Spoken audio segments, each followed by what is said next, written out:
Okay, we are going to take a look at your spine line. And a lot of people have always questioned this. They're like, well, what's the spine line? What's that got to do with handwriting? Well, I'll tell you, years ago when Kat was getting her master's degree in health education, she ran across a book by a Dr. Eugene Scheiman, and it talked in there about how you can see the health of your spine, and if you have any problems with that, right there on that headline. And she did a lot of research on that. So, how this works is we look for little anomalies on that headline, like these little triangles and little squares and things like that. And how that works is as we travel along that headline, so the spine line and the headline are actually the same line, it's just that you have little anomalies that come off of that. This first section is you draw a line down here. That is your cervical spine. That's that neck area. And then as we travel down from here to here, that is actually your thoracic spine. And then as we get down here by that pinky finger and down in this area, that's your lumbar spine. And then you get down into that sacrum and the coccyx down at the very end, the little tailbone. And let's see, let's pull up this chart here.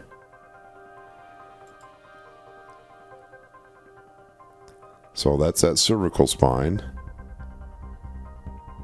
the thoracic that we talked about, the lumbar spine, then the sacrum, and the little tailbone down here. And as we take a look at yours, we pull that right hand image up, and we're looking right here in this cervical spine area. See, we can see these little triangles here. And what that indicates is some kind of an issue with those little vertebrae or discs in that cervical area. Let's see here. And we see you have listed down here ASD. We're assuming that's in that autism spectrum, or like that ADD spectrum there. And let's pull up the chart. Now when you're out in that neck area, what that does is kind of pinches off nerves sometimes, and that can cause that signal that comes from the brain out to the body. It can cause a little bit of disruption, and we've got like ADD right here, but that could affect that autism spectrum also.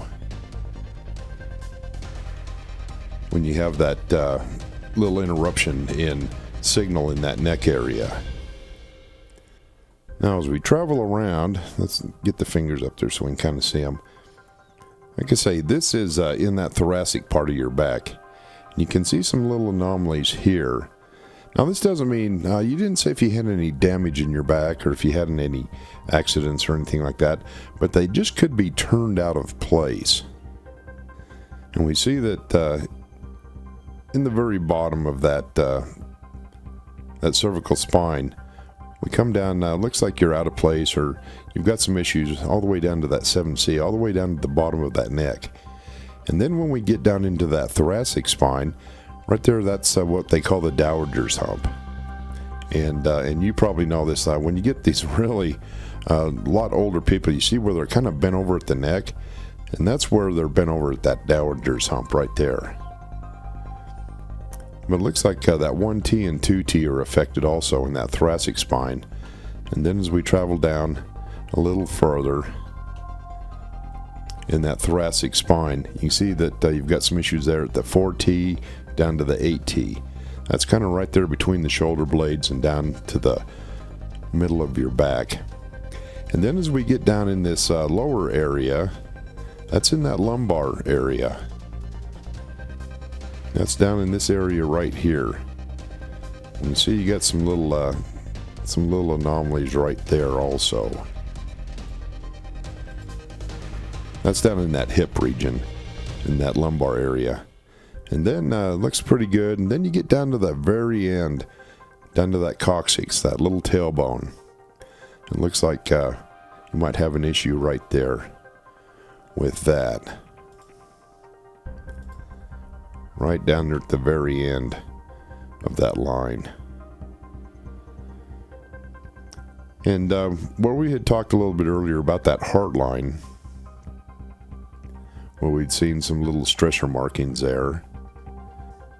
When you've got that 2T out of place right there, that can cause a little bit of stress on that heart line. It can lead to a little bit of chronic fatigue, a little bit of anxiety.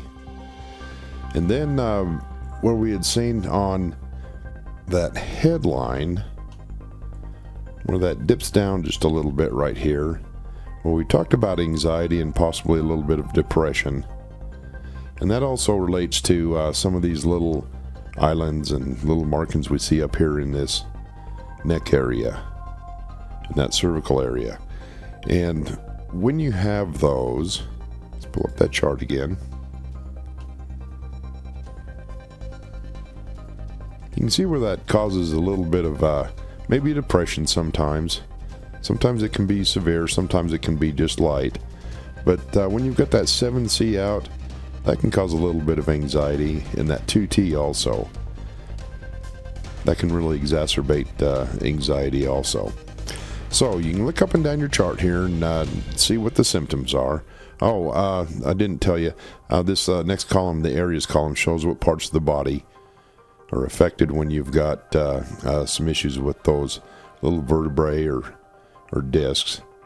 And then the effects are all the way over to the right. These are the symptoms right here. And I'll tell you, when we see this, what we usually suggest is to get into a good chiropractor, or even better yet, a good physical therapist, and see if they can't get that realigned, get that energy flowing correctly down through that spine. Especially where you have that 1 and 2C out of place. You want to get that adjusted and get that energy flowing down through that spine correctly. And we can't say that that would solve anything to do with ADD or ASD,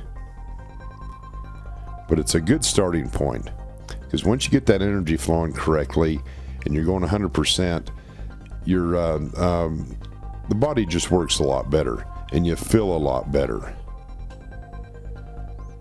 And especially where you've got that 1 and 2C out, you want to find somebody that knows cranial sacral work.